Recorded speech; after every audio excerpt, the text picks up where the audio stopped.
আমার নিজের চোখে দেখা এক ভদ্রলোক প্রতি শনিবার আমাদের পাড়ায় স্কুটারে করে আসেন বেলা 1:30 থেকে 1:45 নাগাদ, শনি মন্দিরের সামনে টাকা কলের জলে ধুয়ে সেই টাকা ঠাকুরকে দেয়। মানে তিনি বিশ্বাস করেন যে ওই টাকাটা পাপের টাকা। হ্যাঁ, সেই টাকাটা পাপের টাকা। তিনি যেভাবে রোজগার করেছেন ওইটাকে না ধুয়ে দিলে ঠাকুর নেবে না, ঈশ্বর নেবেন না, গ্রহণ করবে না। এই আতঙ্কের জায়গা থেকে তিনি ওই টাকাটাকে ধুয়ে পর্যন্ত ঈশ্বর কাছে দেন। এমনও তো হতে পারে জীবাণুমুক্ত করে দিচ্ছে, তিনি তো মাছের ব্যবসায়ী, জীবাণুমুক্ত করে দিচ্ছেন। আমি চিনি পার্সোনালি ভদ্রলোককে, তিনি একদম অন্য ব্যবসা করেন। নমস্কার, আমি শঙ্কু সাঁতরা রয়েছে আপনাদের সঙ্গে। দেখুন, মা কালীকে ভরসা করে আমার দেখা প্রচুর মানুষ তারা কিন্তু বিভিন্ন উন্নতি করেছেন। মহামায়াকে ভর করে তারা জীবনে উন্নতি করেছেন। আর তো উন্নতি করেছেন কি, তারা আর্থিকভাবে উন্নতি করেছেন। সেটা কিভাবে, এটা একটু এখন চাপা থাক। তবে এই তীর্থে অবিবেক মানুষরা অনেক কিছুই বলেন, তার মধ্যে আমিও একজন। বলছি, কালীকে নির্ভর করে মানুষ অনেক কিছু করেছেন, এরকম লোক আপনাকে এক এক করে দেখাতে পারি। বাড়িতে কালী পুজো করে, বড় বড় কালী মানে মন্দির করেছে। আপনি কি মনে করেন, কালী, দুর্গা এইসব ভগবানের কোনো মহিমা নেই? আপনার এই প্রশ্নের উত্তরে আমার শুরুতেই শঙ্খ ঘোষের একটা কবিতার কথা মনে পড়ছে। আচ্ছা, 4 লাইনের ছোট্ট কবিতা। বলছে, হাওড়া ব্রিজের চূড়োয় উঠুন, ঊর্ধ্বে তাকান নিচে চান, দুটি মাত্র সম্প্রদায়, নির্বোধ আর বুদ্ধিমান। কেমন, যারা বুদ্ধিমান এই সমাজে তারা লোককে ঠকিয়ে বড়লোক হচ্ছে। ফলে এখানে মা কালী কোনো ভূমিকা পালন করে না। এক্ষেত্রে সেই ব্যক্তির বুদ্ধিমত্তা, তার চাতুর্য, তার পরিশ্রম, এই সবগুলো মিলিয়ে কাজ করে। এবং সেই কাজটা করতে গিয়ে সে প্রচুর অন্যায় কাজের সঙ্গে যুক্ত হয়ে পড়ে। কি বলছেন? সেই অন্যায় কাজের সঙ্গে যুক্ত হয় বলে এই অপরাধবোধের জায়গা থেকে সে মনে করে যে ঈশ্বর তাকে অভিশাপ দেবে, তাই সে বারবার গিয়ে কালী ঠাকুরের কাছে বা ওই ধরনের কোনো ঈশ্বরের কাছে গিয়ে মাথা ঠোকান। এবং তা আমি এমনও দেখেছি, আমার নিজের চোখে দেখা এক ভদ্রলোক প্রতি শনিবার আমাদের পাড়ায় স্কুটারে করে আসেন বেলা 1:30 থেকে 1:45 নাগাদ, শনি মন্দিরের সামনে টাকা কলের জলে ধুয়ে সেই টাকা ঠাকুরকে দেয়। মানে তিনি বিশ্বাস করেন যে ওই টাকাটা পাপের টাকা। হ্যাঁ, সেই টাকাটা পাপের টাকা। তিনি যেভাবে রোজগার করেছেন ওইটাকে না ধুয়ে দিলে ঠাকুর নেবে না, ঈশ্বর নেবেন না, গ্রহণ করবে না। এই আতঙ্কের জায়গা থেকে তিনি ওই টাকাটাকে ধুয়ে পর্যন্ত ঈশ্বর কাছে দেন। এমনও তো হতে পারে জীবাণুমুক্ত করে দিচ্ছে, তিনি তো মাছের ব্যবসায়ী, জীবাণুমুক্ত করে দিচ্ছেন। আমি চিনি পার্সোনালি ভদ্রলোককে, তিনি একদম অন্য ব্যবসা করেন। কেমন, ফলে এইভাবেই যুগ যুগ ধরে মানুষকে ঠকিয়ে ব্যক্তিগত সম্পত্তির উদ্ভবের সময় থেকে গোটা পৃথিবী জুড়ে মানুষ সমাজে, মানব সমাজের সমস্ত ইতিহাস যদি আপনারা দেখেন, যে মানুষকে একদলকে ঠকিয়েই আরেক দল বড়লোক হয়েছে। এবং তার মধ্যে চাতুরি, তার মধ্যে অন্যায় অবশ্যই যুক্ত আছে। সেই জন্যই তারা পাপের ভয়ে এই ঈশ্বরের শরণাপন্ন হয়, পাপ মুক্তির কারণ। মানে তাহলে কি আপনি বলছেন, যারা ভগবান পুজো করে তারা পাপ করে, তারা অপরাধ করে, তারা মানুষকে ঠকায়? অবশ্যই এই মূলত 4টে জায়গা: একটা আরতি, বিপদ থেকে উদ্ধার; একটা অর্থার্থী, জীবনের উন্নতি; একটা হচ্ছে জ্ঞানী ভক্ত, যে ঈশ্বর আছে, আমি আর বেশি আর কিছু শুনতেও চাই না, জানতেও চাই না, এদের বলা হয় জ্ঞানী ভক্ত। আরেক দল হচ্ছেন জিজ্ঞাসু, যারা ঈশ্বরকে জানতে চান।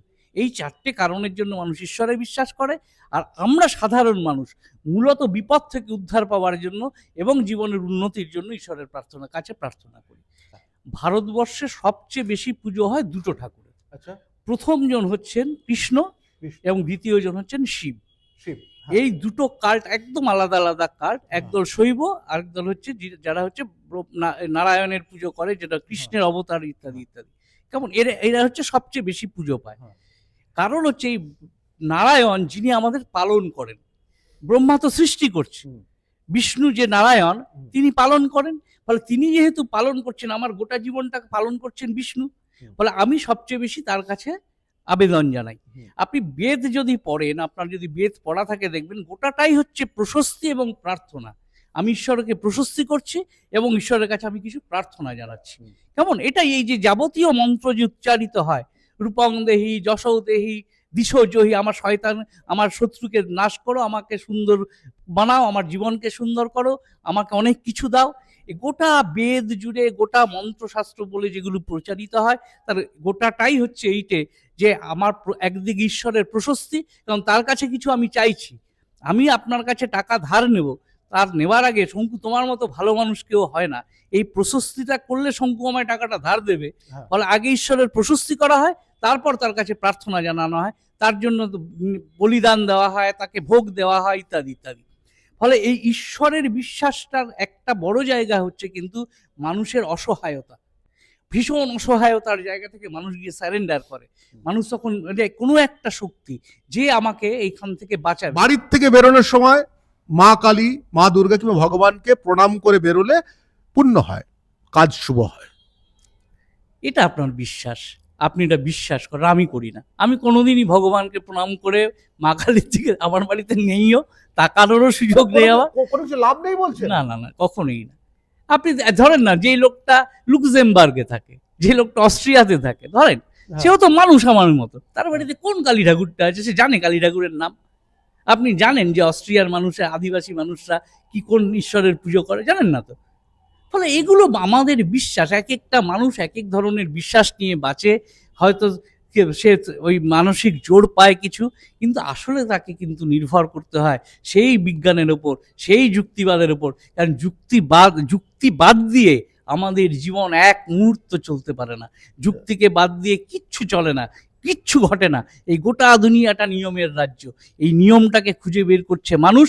এই যে কাজটা, যারা এই কাজটা করেন তারা বিজ্ঞানী, এবং সেই নিয়মকে ব্যবহার করেই এই গোটা দুনিয়াটার উন্নতি ঘটেছে। এই সভ্যতার বিরাট ইমারত আমরা তৈরি করতে পেরেছি। না, আপনার বোধহয় এটা জানা নেই যে আমেরিকায় দুর্গাপুজো হচ্ছে, জাপানে দুর্গাপুজো হচ্ছে। ভারতীয়রা গিয়ে করছে। হচ্ছে তো। আরে হ্যাঁ, তো ভারতীয়রা করছে। এবং সেটা যে আপনি কি জানেন যে সেই দুর্গাপুজোটা ওদের সপ্তমী অষ্টমী করতে হয় শনি রবিবার হলিডে দেখে? সপ্তমীর দিন সপ্তমী হয় না, শনি রোববার করতে হয়, মানে কারণ ওরা ছুটি পায় না তো। ওখানে ওসব পেঁয়াজি চলবে না তো। বলে সপ্তমীর দিনটা শনিবার হলে সপ্তমী হবে। ফলে এইভাবে তারা একটা নিয়ম মেনে এসছে যুগ যুগ ধরে, ফলে তারা এইভাবে চলে। সেই বিখ্যাত সিনেমা আমার মনে পড়ছে, ওই সিনেমাটার নাম কি, ওই ঋতুপর্ণ করেছিল। সেই দেখাচ্ছে, জিজ্ঞাসা করছে আমাদের তো আমেরিকাতেও পুজো হয়, তো বাড়ির চাকর প্রশ্ন করছে কাশফুল ফোটে, ঢাক বাজে? বাজে না তো, কাশফুলও তো ফোটে না ওখানে, কারণ শরৎ তো আসে না ওই সব দেশে। তো আমার দেশের গল্প। ফলে এই গল্পগুলো আমরা তৈরি করেছি, এই ঋতুকে কেন্দ্র করে নানা পৌরাণিক গল্প, নানান নানান ঘটনা। আমাদের দেশের মতো সুন্দর গল্প তো কোনো দেশে নেই। ফলে সেই গল্পগুলো আমরা পড়ি, মন ভালো হয়, আমরা শুনি, আমরা আমাদের সন্তানকে শেখাই, সবাইকেই আমরা পড়তে বলি পড়ুন, কিন্তু বিশ্বাস রাখতে হবে বিজ্ঞানের ওপর, ভরসা করতে হবে যুক্তিবাদকে। এর বাইরে জীবন চলে না, এর বাদ দিয়ে আপনি বাঁচতে পারবেন না। ভগবান নিয়ে আমরা যা করি, কিংবা এই কালী দুর্গা নিয়ে যেটা করি, কতটুকু আমাদের সভ্যতায়, আমাদের শিক্ষায় কাজে লাগে? প্রশ্নটা আপনাদের কাছে, যারা বড় করে আমার কমেন্টসে গিয়ে লেখেন, আরেকবার লিখুন, আমি আপনাদের কাছেও পৌঁছতে চাই। আমি শঙ্কুর আছি আপনাদের সঙ্গে, ইন্ডিয়া নিউজ 24 দেখতে থাকুন।